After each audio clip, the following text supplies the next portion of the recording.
Have you ever tried to do something incredibly kind for someone you love, only for them to throw it back in your face? That's exactly what happened to Emily when she decided to surprise her mother with a gift that most people would dream of receiving. What was supposed to be a heartwarming moment quickly spiraled into frustration, disappointment, and a painful realization about family, gratitude, and boundaries. Emily was 29 years old, living with her husband Daniel in a quiet suburban neighborhood. They had worked hard to build a stable life together, one filled with simple comforts and financial security. But for the last 3 years, they had also been sharing their home with someone else. Emily's mother, a 54-year-old woman named Lorraine. At first, Emily and Daniel had welcomed Lorraine with open arms. She had gone through some rough patches, and they believed offering her a safe home, rent-free, was the least they could do. "Don't worry about bills," Emily had reassured her mother. "You deserve some peace. Your money is yours. Use it for yourself." And Lorraine did just that. She never had to worry about rent, utilities, groceries, her phone bill, or even her car. Daniel and Emily covered it all. In return, they hoped for something simple: gratitude, respect, and maybe the joy of seeing Lorraine truly happy. But over time, Emily began to notice a troubling pattern. Whenever she went out of her way to give her mother a gift, Lorraine always found a way to dismiss it or compare it to something better. One Christmas, Emily had wrapped a beautiful fossil watch in delicate silver paper. She placed it in her mother's hands with excitement, waiting for that smile every child longs to see. Lorraine opened it, nodded politely, but within minutes, her eyes drifted toward Emily's wrist. "That guess what you have. That one's nicer," Lorraine said casually. From that moment on, she kept asking if Emily would just hand over her guess watch instead. Another time, Emily picked out a sleek Kate Spade wallet she thought her mother would adore. Lorraine opened it, examined it, and shrugged. "It's fine," she said, "but I really wanted a Coach wallet. You know I like Coach better." These moments stung. No matter how much thought Emily put into her gifts, it never seemed to be enough. She tried brushing it off, laughing it away like her mother always did, but deep down, the hurt piled up. And then came the iPhone. The launch of the brand new iPhone 17 had everyone talking. Emily knew her mother's old phone was starting to glitch, and she thought, "This is it. This is the perfect chance to do something special." So one evening, as she and Daniel sat together on the couch, she leaned toward him with excitement in her voice. "What if we surprise Mum with the new iPhone?" she whispered. Daniel smiled, knowing how much Emily longed to please her mother. "Let's do it," he agreed. A few days later, the phone arrived. Emily couldn't wait. She set it up, wrapped it in a neat box, and handed it to Lorraine. Her mother's eyes lit up as she peeled back the wrapping. "Oh my gosh, is this—" "Emily, you didn't." For that moment, Emily's heart soared.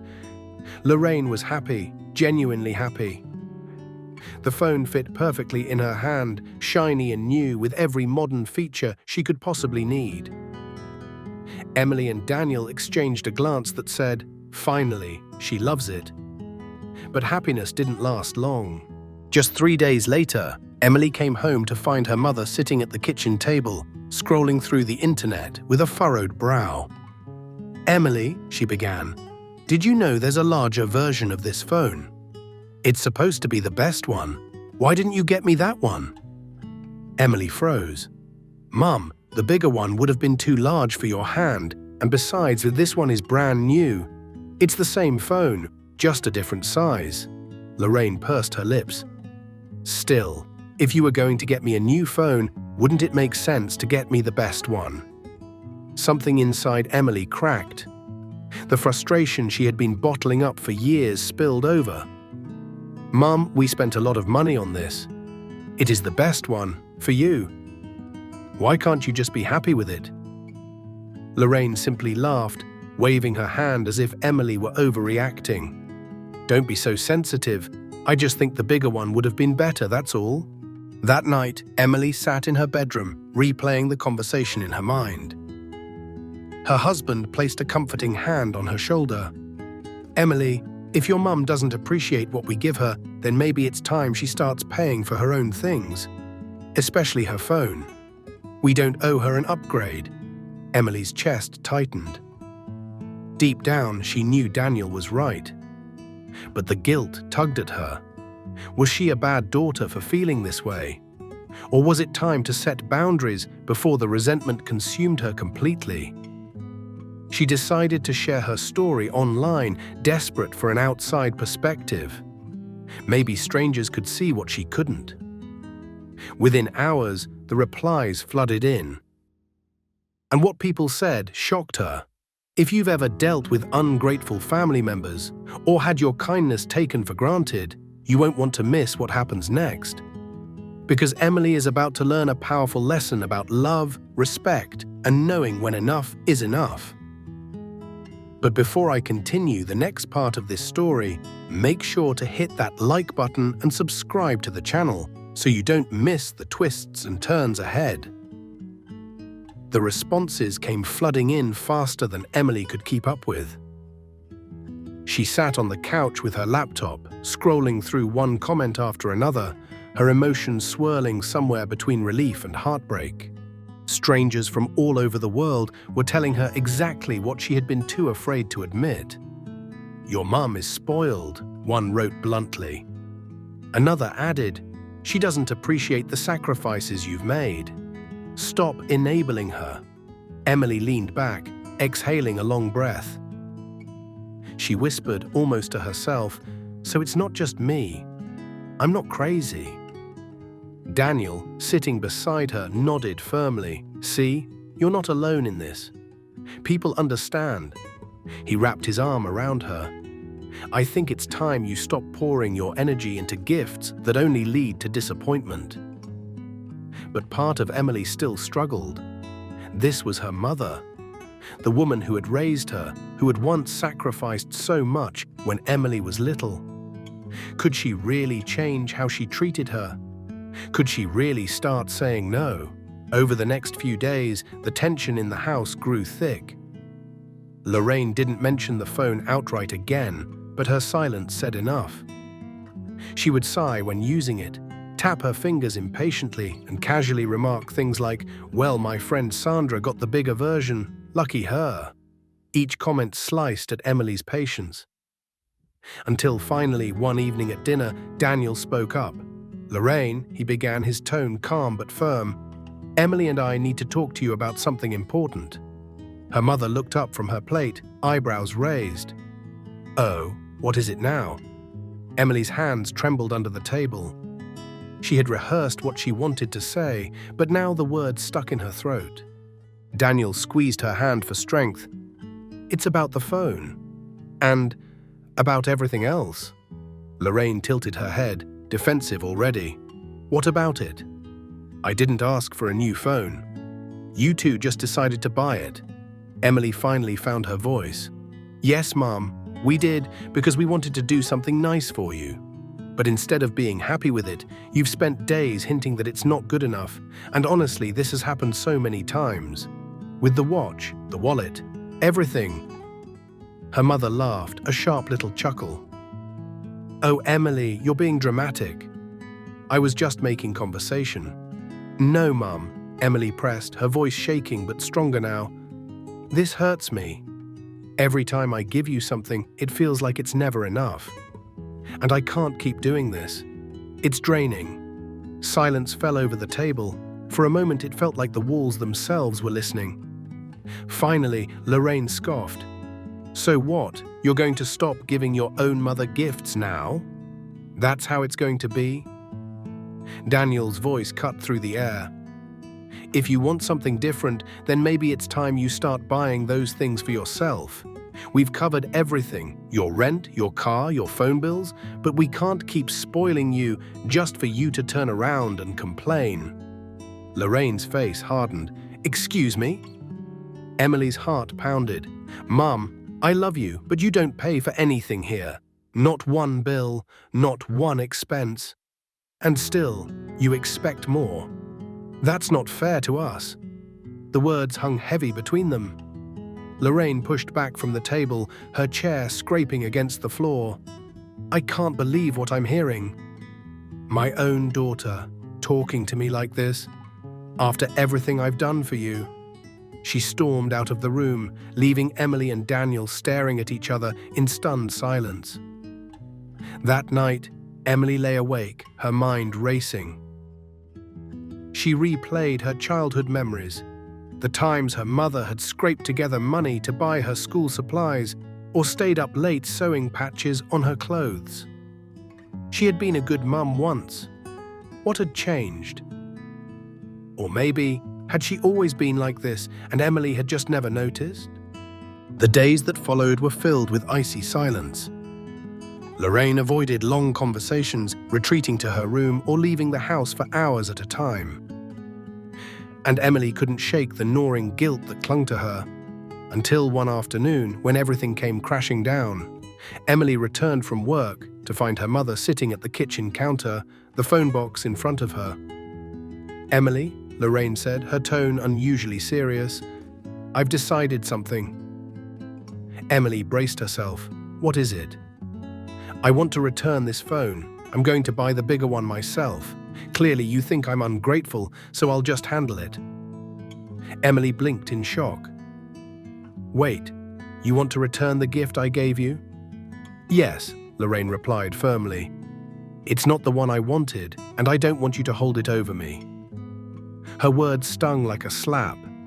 Hold it over her? Emily had never once thrown her generosity in her mother's face. She had only wanted appreciation. Daniel, overhearing from the doorway, stepped in. "If that's what you want, Lorraine, then fine. Return it, but from now on don't expect us to cover things like this for you anymore." Lorraine's eyes narrowed. "What are you saying?" "I'm saying," Daniel said slowly, "that if you want upgrades, luxuries, and the best of everything, you need to start paying for it yourself. We've carried this household for 3 years. That ends now." The tension was unbearable. Emily's hands shook as she whispered, "Mum, this is your choice. But if you return this gift, I can't promise I'll ever buy you another one again." Lorraine stared at her, stunned. For once, she had no quick remark, no dismissive laugh. Just silence. Emily walked out of the room, her heart heavy but her shoulders strangely lighter. For the first time, she had drawn a line. What happened next would test everything: her relationship with her mother, her sense of self-worth, and even the peace inside her own home. And that's where we'll pause this part of the story. Lorraine's decision sends shockwaves through their household, forcing Emily to confront the hardest truth of all: some people will never change, no matter how much love you give them. Before we dive into that, don't forget to like this video and subscribe to the channel so you'll be the first to know when the next chapter drops. The next morning, the house felt colder than usual, even though the sun streamed through the curtains. Emily woke up with a knot in her stomach, knowing that her mother was probably still fuming from the night before. She found Lorraine in the kitchen, sipping coffee, her face blank and unreadable. On the counter sat the iPhone box, still unopened from when she had placed it there the day before. Emily hesitated. "Morning, Mum." Lorraine didn't answer right away. Finally, she said, "I've been thinking. Maybe I should just move out. Clearly, I'm nothing but a burden to you and Daniel." Emily froze. Was this guilt-tripping, or was she serious? "Mum, that's not what we said.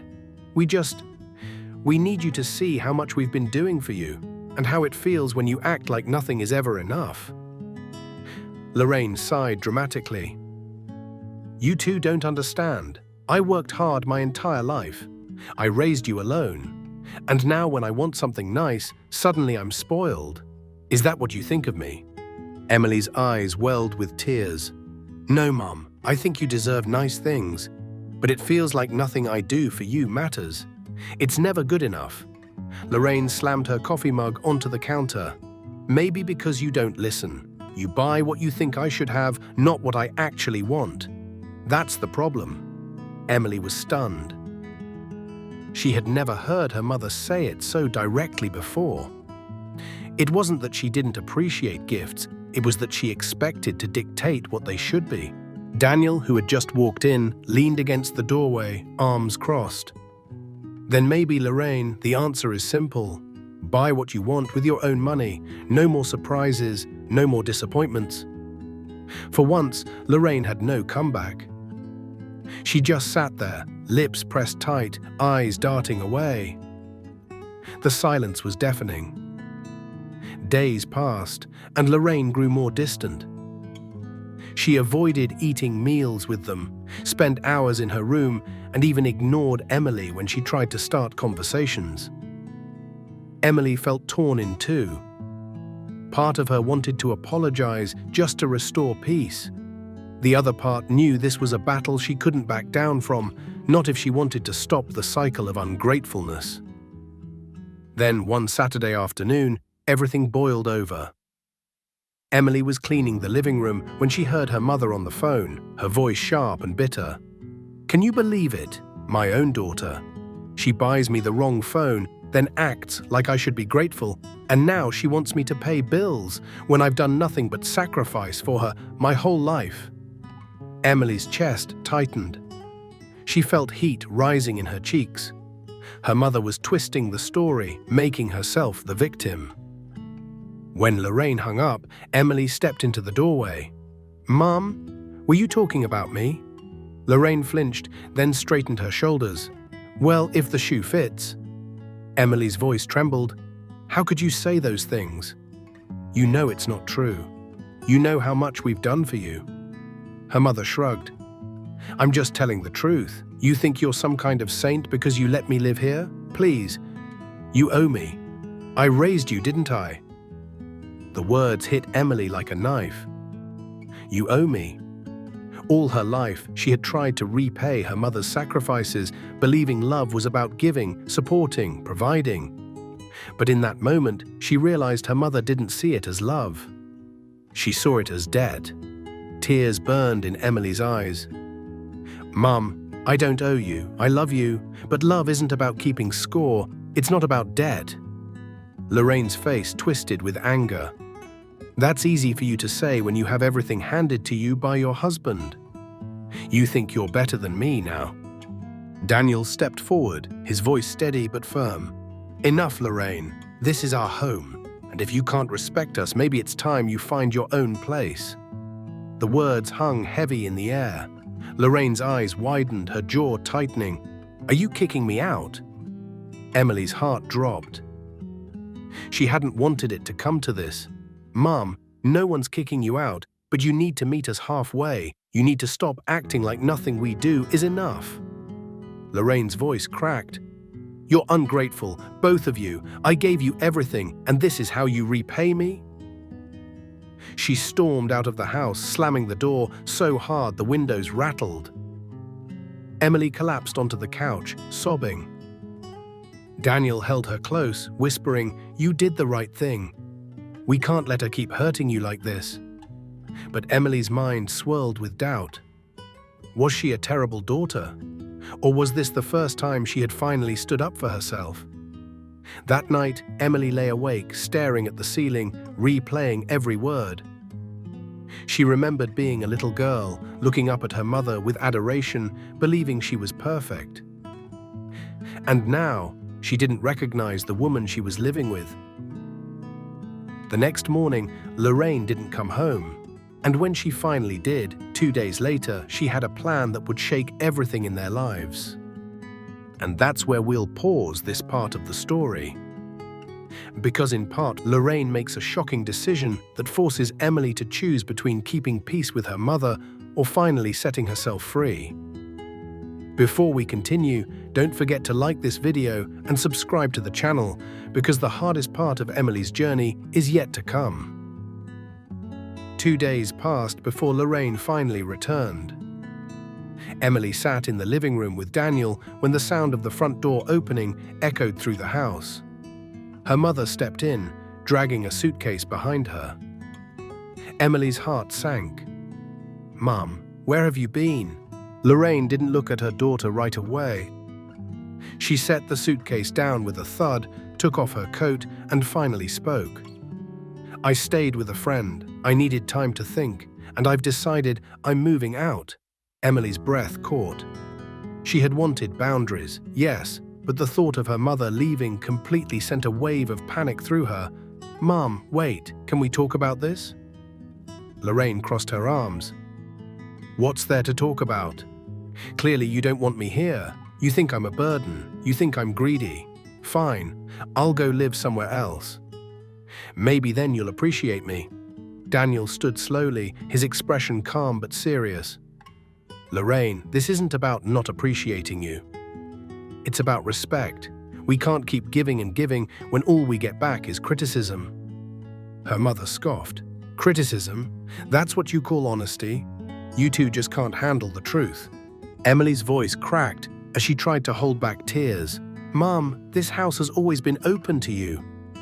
We never asked for rent, never asked for bills, never asked for anything. All I ever wanted was for you to be happy. But you make it impossible because nothing is ever enough." For a moment, Lorraine's face softened as if a flicker of guilt passed through her eyes. But just as quickly, it vanished. "Well," she said coldly, "maybe it's better if I go. Clearly, you don't need me here." The suitcase by the door seemed heavier than its size. It wasn't just clothes inside, it was the weight of years of love, sacrifice, and unspoken resentment. Emily felt her knees weaken. "Mom, please, don't just walk away like this. Can't we fix it?" Lorraine shook her head. "No, I've made up my mind. I'll get my own apartment, pay my own bills, then you can stop keeping score." Emily whispered, "I was never keeping score." But Lorraine was already wheeling her suitcase to her room to pack the rest. That night was unbearable. The sound of drawers opening, hangers clattering, and zippers closing filled the house. Every noise was a reminder that her mother was leaving, not out of reconciliation, but out of anger. Daniel tried to comfort her. "Maybe this is for the best. Maybe living apart will give you both space to heal." But Emily wasn't so sure. What if this move wasn't about healing? What if it was her mother's way of punishing her, forever reminding her that she was the ungrateful daughter who drove her away? The next morning, Lorraine stood at the doorway with her bags packed. Emily wanted to run to her, to beg her to stay, but pride and pain kept her frozen. "Goodbye, Emily," Lorraine said, her tone flat. "Don't worry, I'll manage on my own from now on." Emily's lips parted, but the words tangled in her throat. She managed only a faint, "Goodbye, Mom." The door clicked shut, and the silence that followed was deafening. For days after, the house felt empty. Emily wandered from room to room, staring at the vacant spaces where her mother's things had been. No coffee cup on the counter. No cardigan draped over the couch. Just emptiness. She thought she would feel relief. Instead, she felt guilt gnawing at her like a constant shadow. What if she had just kept quiet about the phone? What if she had let it go like she always had before? But then she remembered the look in Daniel's eyes when he told her she deserved better. She remembered the pain of always falling short, no matter how much she gave. And slowly she began to realize this wasn't her fault.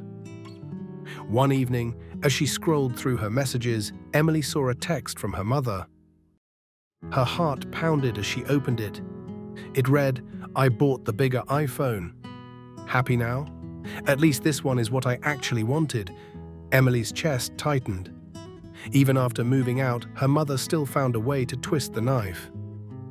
Daniel read the message over her shoulder. "You see? This isn't about you failing her. This is about her never being satisfied.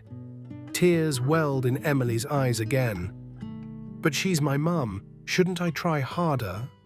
Daniel shook his head. Emily, love doesn't mean destroying yourself to make someone else happy. If she can't appreciate you, that's on her, not you. Those words lingered with Emily long into the night. For the first time, she wondered if love sometimes meant letting go. But just when Emily thought things might finally settle down, Lorraine called with news that turned everything upside down, forcing Emily to face a choice that would change her life forever. And that's where we'll pause this chapter of the story. Because in part, the final part, Lorraine's shocking request pushes Emily to the breaking point, and the decision she makes will reveal whether she chooses guilt or freedom. Before we get to that conclusion, don't forget to hit like and subscribe to the channel, because you won't want to miss how this story ends. Emily had barely caught her breath since her mother's sudden move. The house was quiet now, but the emptiness wasn't comforting. It was heavy, pressing against her chest with every step she took. She tried to focus on work, on cooking, on anything that would distract her from the constant swirl of thoughts. But the phone call from Lorraine changed everything. Emily, her mother's voice rang sharp and cold through the line. I've been thinking.